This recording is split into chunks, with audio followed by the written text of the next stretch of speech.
नमस्ते दोस्तों। आज सुनिए, मुझे सबसे नफरत है जिस उम्र में बच्चे माँ की गोद में लोरियां सुन सुनकर मधुर नींद में सोते हैं, कहानी किस्से सुनते हैं, सुबह शाम पिता के साथ आंख मिचौली खेलते हैं, दादा दादी के स्नेह में बड़ी मस्ती से मचलते रहते हैं। उसी नन्ही सी उम्र में अमान ने जब होश संभाला तो हमेशा अपने माता पिता को लड़ते झगड़ते हुए ही देखा। वह सदा सहमा सहमा रहता, इसलिए खाना खाना बंद कर देता। ऐसे में उसे मार पड़ती। माँ बाप दोनों का गुस्सा उसी पर उतरता। जब दादी अमान को बचाने आती तो उन्हें भी झिड़क कर भगा दिया जाता। माँ डपट कर कहती, आप हमारे बीच में मत बोला कीजिए, इससे तो बच्चा और भी बिगड़ जाएगा। आप ही के लाड ने तो इसका यह हाल किया है। फिर उसे आया के भरोसे छोड़कर माता पिता अपने अपने काम पर निकल जाते। अमान अपने को असुरक्षित महसूस करता। मन ही मन वह सुबकता रहता और जब वे सामने रहते तो डरा डरा रहता। परंतु उनके जाते ही अमान को चैन की सांस आती। चलो, दिन भर की तो छुट्टी मिली। आया घर के कामों में लगी रहती या फिर गपशप मारने बाहर गेट पर जा बैठती। अमान चुपचाप जाकर दादी की गोद में घुस कर बैठ जाता। तब कहीं जाकर उसका धड़कता दिल शांत होता। दादी के साथ उनकी थाली में से खाना उसे बहुत भाता था। वह शेर भालू और राजा रानी के किस्से सुनाती रहती और वह ढेर सारा खाना खाता चला जाता। बीच बीच में अपनी जान बचाने को आया बुलाती, बाबा तुम्हारा खाना रखा है, खा लो और सो जाओ, नहीं तो मेम साहब आकर तुम्हें मारेंगी और मुझे डांटेंगी। अमान को उसकी उबली हुई सब्जियां तथा लुगदी जैसे चावल जहर समान लगते।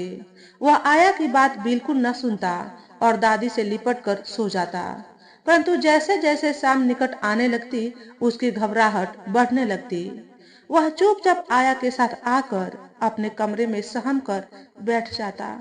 घर में घुसते ही माँ उसे देखकर जल भुन जाती। अरे, इतना गंदा बैठा है, इतना इस पर खर्च करते हैं, नित नए कपड़े लाला कर देते हैं, पर हमेशा गंदा रहना ही इसे अच्छा लगता है। ऐसे हाल में मेरी सहेलियां इसे देखेगी तो मेरी तो नाक ही कट जाएगा। फिर आया को डांट पड़ती तो वह कहती, मैं क्या करूं, अमान मानता ही नहीं। फिर अमान को 2 से 4 थप्पड़ पड़ जाते। आया गुस्से में उसे घसीट कर स्नान घर ले जाती और गुस्से में नहलाती धुलाती। नन्हा सा अमान भी अब इन सब बातों का अभ्यस्त हो गया था। उस पर अब मारपीट का असर नहीं होता था। वह चुपचाप सब सहता रहता, बात बात में जिद करता, रोता, फिर चुपचाप अपने कमरे में जाकर बैठ जाता, क्योंकि बैठक में जाने की उसको इजाजत नहीं थी। पहली बात तो यह थी कि वहां सजावट की इतनी वस्तुएं थी कि उनके टूटने फूटने का डर रहता, और दूसरे मेहमान भी आते ही रहते थे, उनके सामने जाने की उसे मनाही थी। जब माँ को पता चलता कि अमान दादी के पास चला गया है तो वे उनके पास लड़ने पहुंच जाती। माँ जी, आपके लाड प्यार ने ही इसे बिगाड़ रखा है, जिद्दी हो गया है, किसी की बात नहीं सुनता, इसका खाना पड़ा रहता है, खाता नहीं, आप इससे दूर ही रहे तो अच्छा है। सास समझाने की कोशिश करती, बहू बच्चे तो फूल होते हैं, इन्हें तो जितने प्यार से सींचोगी उतने ही पनपेंगे, मारने पीटने से तो इनका विकास ही रुक जाएगा। तुम दिन भर काम काज में बाहर रहती हो तो मैं ही संभाल लेती हूँ, आखिर हमारा ही तो खून है, इकलौता पोता है, हमारा भी तो इस पर कुछ अधिकार है। कभी तो माँ चुप हो जाती और कभी दादी चुपचाप सब सुन लेती। पिताजी रात को देर से लड़खड़ाते हुए घर लौटते और फिर वही पति पत्नी की झड़प हो जाती। अमान डर के मारे बिस्तर में आंख बंद किए पड़ा रहता कि कहीं माता पिता के गुस्से की चपेट में वह भी न आ जाए। उसका मन होता कि माता पिता से कहे कि वे दोनों प्यार से रहे और उसे भी खूब प्यार करे तो कितना मजा आए। वह हमेशा लाड प्यार को तरसता रहता। इसी प्रकार 1 वर्ष बीत गया और अमान का स्कूल में एडमिशन करा दिया गया। पहले तो वह स्कूल के नाम से ही बहुत डरा, मानो किसी जेल खाने में पकड़कर ले जाया जा रहा हो, परंतु 1-2 दिन जाने के बाद ही उसे वहां बहुत आनंद आने लगा। घर से तैयार कर टिफिन लेकर पिताजी उसे स्कूटर से स्कूल छोड़ने जाते। यह अमान के लिए नया अनुभव था। स्कूल में उसे हम उम्र बच्चों के साथ खेलने में आनंद आता। क्लास में तरह तरह के खिलौने खेलने को मिलते। टीचर भी कविता गाना सिखाती। उसमें भी अमान को आनंद आने लगा। दोपहर को आया लेने आ जाती और उसके मचलने पर टॉफी बिस्कुट इत्यादि दिला देती। घर जाकर खूब भूख लगती तो दादी के हाथ से खाना खाकर सो जाता। दिन आराम से कटने लगे, परंतु माता पिता की लड़ाई मारपीट बढ़ने लगी। एक दिन रात में उनकी खूब जोर से लड़ाई होती रही। जब सुबह अमान उठा तो उसे आया से पता चला कि माँ नहीं है। आधी रात में ही घर छोड़कर कहीं चली गई है। पहले तो अमान ने राहत सी महसूस की कि चलो, रोज की मारपीट और उनके कड़े अनुशासन से तो छुट्टी मिली। परंतु फिर उसे माँ की याद आने लगी और उसने रोना शुरू कर दिया। तभी पिताजी उठे और प्यार से उसे गोदी में बैठाकर धीरे धीरे फुसलाने लगे।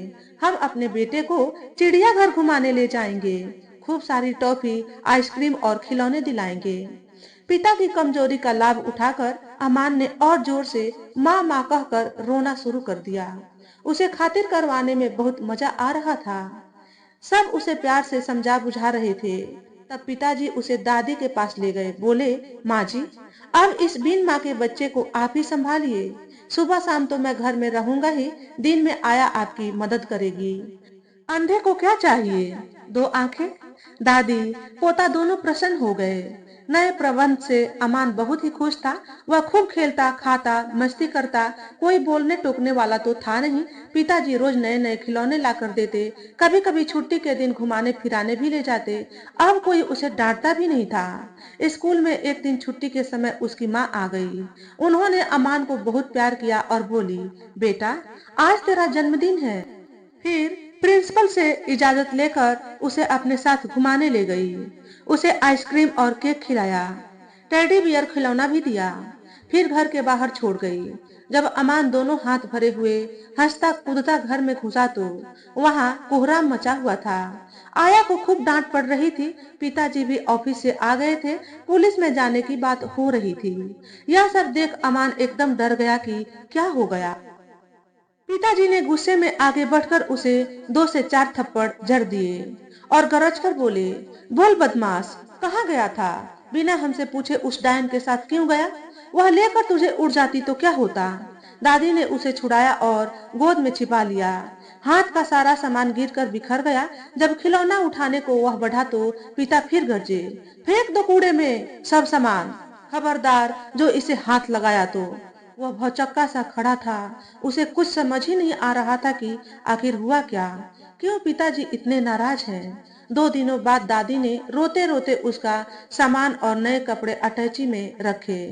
अमान ने सुना कि पिताजी के साथ वह दार्जिलिंग जा रहा है। वह रेल में बैठकर घूमने जा रहा था, इसलिए खूब खुश था। उसने दादी को समझाया, क्यों रोती हो, घूमने ही तो जा रहा हूँ, 3 से 4 दिनों में लौट आऊंगा। दार्जिलिंग पहुंचकर अमान के पिता अपने मित्र रमेश के घर गए। दूसरे दिन उन्हीं के साथ वे एक स्कूल में गए। वहां अमान से कुछ सवाल पूछे गए और टेस्ट लिया गया। वह सब तो उसे आता ही था, झटपट सब बता दिया। तब वहां के एक रोबीले अंग्रेज ने उसकी पीठ थपथपाई और कहा, बहुत अच्छे, और टॉफी खाने को दी। परंतु अमान को वहां कुछ अच्छा नहीं लग रहा था। वह घर चलने की जिद करने लगा। उसे महसूस हुआ कि यहाँ जरूर कुछ साजिश चल रही है। उसके पिताजी कितनी देर तक न जाने क्या क्या कागजों पर लिखते रहे। फिर उन्होंने ढेर सारे रुपए निकाल कर दिए। तब एक व्यक्ति ने उन्हें स्कूल और हॉस्टल घुमाकर दिखाया, पर अमान का दिल वहां घबरा रहा था। उसका मन आशंकित हो उठा कि जरूर कोई गड़बड़ है। उसने अपने पिता का हाथ जोर से पकड़ लिया और घर चलने के लिए रोने लगा। शाम को पिताजी उसे माल रोड पर घुमाने ले गए। छोटे घोड़े पर चढ़ाकर घुमाया और बहुत प्यार किया। फिर वही बेंच पर बैठकर उसे खूब समझाते रहे, बेटा, तुम्हारी माँ वही कहानी वाली राक्षसी है जो बच्चों का खून पी जाती है, हाथ पैर तोड़कर मार डालती है। इसलिए तो हम लोगों ने उसे घर से निकाल दिया है।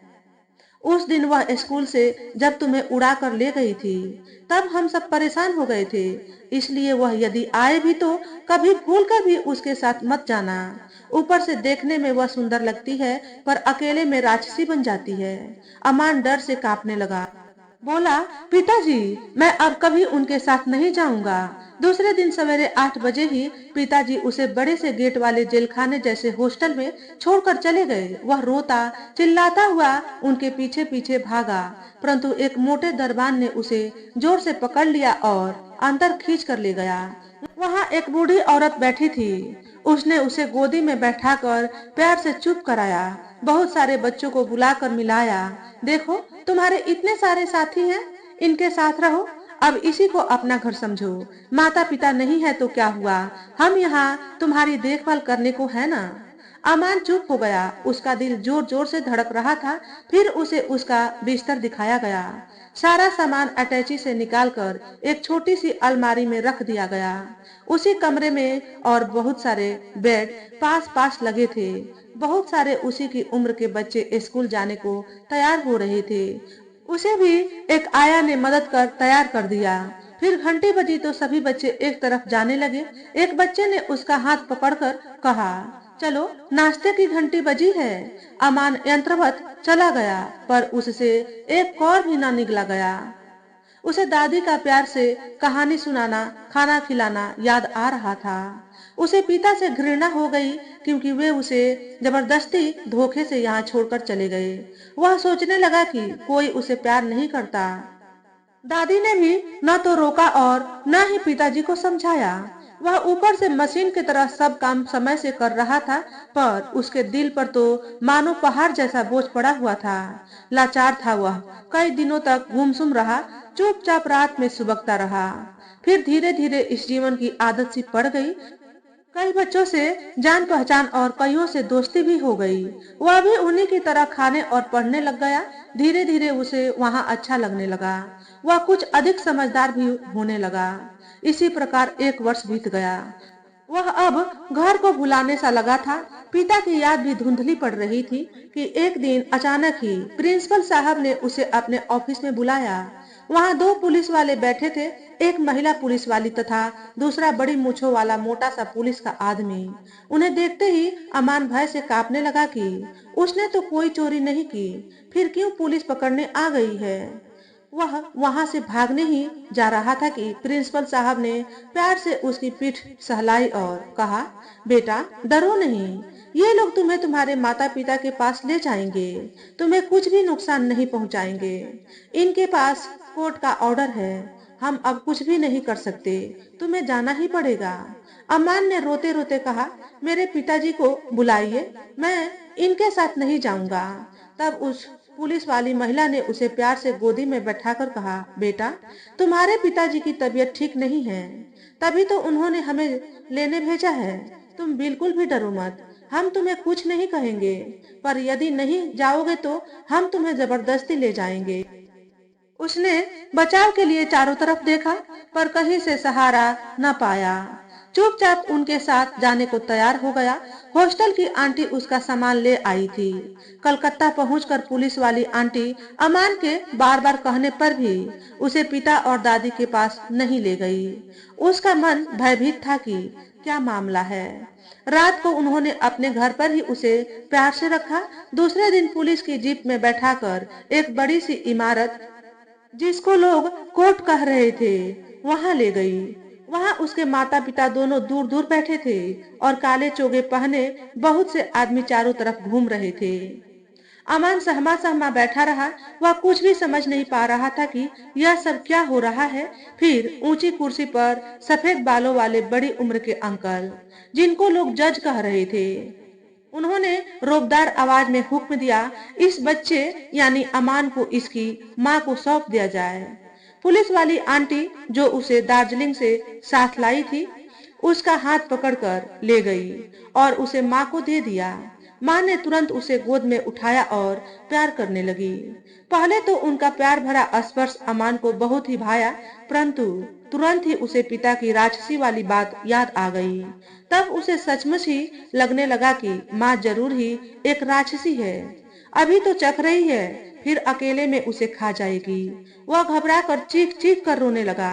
मैं इसके साथ नहीं रहूंगा, यह मुझे मार डालेगी। मुझे पिताजी और दादी के साथ अपने घर जाना है। छोड़ दो मुझे, छोड़ो। यह कहते कहते डर से वह बेहोश हो गया। जब उसके पिता उसे लेने को आगे बढ़े तो उन्हें पुलिस ने रोक दिया। कोर्ट के फैसले के विरुद्ध आप बच्चे को नहीं ले जा सकते, इसे हाथ भी न लगाएं। तब पिता ने गरज कर कहा, यह अन्याय है, बच्चे पर अत्याचार है। आप लोग देख रहे हैं कि बच्चा अपनी माँ के पास नहीं जाना चाहता। रो रो कर बेचारा अचेत हो गया है। आप लोग ऐसे नहीं मानेंगे तो मैं उच्च न्यायालय में याचिका दायर करूंगा। बच्चा मुझे ही मिलना चाहिए। जज साहब ने नया फैसला सुनाया। जब तक उच्च न्यायालय का फैसला नहीं होता तब तक बच्चा पुलिस की संरक्षण में ही रहेगा। 4 वर्ष का बेचारा अमान अकेला घर वालों से दूर अलग एक नए वातावरण में चारों तरफ पुलिस वालों के बीच भयभीत सहमा सहमा रह रहा था। उसे वहां किसी प्रकार की तकलीफ नहीं थी। खाने को मिलता पर कुछ खाया ही न जाता। टीवी जिसे देखने को पहले वह सदा तरसता रहता था, वहां देखने को मिलता पर कुछ भी देखने का जी ही न चाहता। उसे दुनिया में सबसे घृणा हो गई। वह जीना नहीं चाहता था। उसने कई बार वहां से भागने का प्रयत्न भी किया पर बार बार पकड़ लिया गया। उसका चेहरा मुरझाता जा रहा था। हालत दयनीय हो गई थी। पर अब कुछ कुछ बातें उसकी समझ में आने लगी थी। करीब महीने भर बाद अमान को नहला धुलाकर अच्छे कपड़े पहनाकर जीप में बैठाकर एक नए बड़े न्यायालय में ले जाया गया। वहां उसके माता पिता पहले की तरह ही दूर दूर बैठे हुए थे। चारों तरफ पुलिस वाले और काले कोट वाले वकील घूम रहे थे। पहले के समान ही ऊंची कुर्सी पर जज साहब बैठे हुए थे। पहले पिता के वकील ने खड़े होकर लंबा किस्सा सुनाया। अमान के माता पिता जो अलग अलग कटघरे में खड़े थे उनसे भी बहुत सारे सवाल पूछे। फिर दूसरे वकील ने भी जो माँ की तरफ से बहस कर रहा था, उसका नाम अमान। अमान ले ले कर उसे माँ को देने की बात कही। अमान को समझ ही नहीं आ रहा था कि माता पिता के झगड़े में उसका क्या दोष है। आखिर में जज साहब ने अमान को कटघरे में बुलाया। वह भयभीत था कि न जाने अब उसके साथ क्या होने वाला है। उसे भी माता पिता की तरह गीता छूकर कसम खानी पड़ी कि वह सच बोलेगा, सच के सिवा कुछ भी नहीं बोलेगा। जज साहब ने उससे प्यार से पूछा, बेटा सोच समझकर सच सच बताना कि तुम किसके पास रहना चाहते हो, अपने पिता के या माँ। सबकी नजरें उसके मुख पर ही लगी थी पर वह चुपचाप सोच रहा था। उसने किसी की तरफ नहीं देखा, सिर झुकाए खड़ा रहा। तब यही प्रश्न 2 से 3 बार उसे पूछा गया तो उसने रोज से चिल्लाकर उत्तर दिया, मुझे किसी के भी साथ नहीं रहना, कोई मेरा अपना नहीं है, मुझे अकेला छोड़ दो, मुझे सबसे नफरत है। तो दोस्तों आज के वीडियो में बस इतना ही। अगर हमारे द्वारा बताई गई कहानी थोड़ी सी भी अच्छी लगी हो तो वीडियो को लाइक और शेयर करें। चैनल पर पहली बार आए हो तो चैनल को सब्सक्राइब करके बेल नोटिफिकेशन को ऑल पर सेट कर लें ताकि आपको ऐसे ही अच्छे अच्छे वीडियो देखने को मिले। हमेशा खुश रहें, हमेशा स्वस्थ रहें। वीडियो देखने के लिए आपका बहुत बहुत धन्यवाद।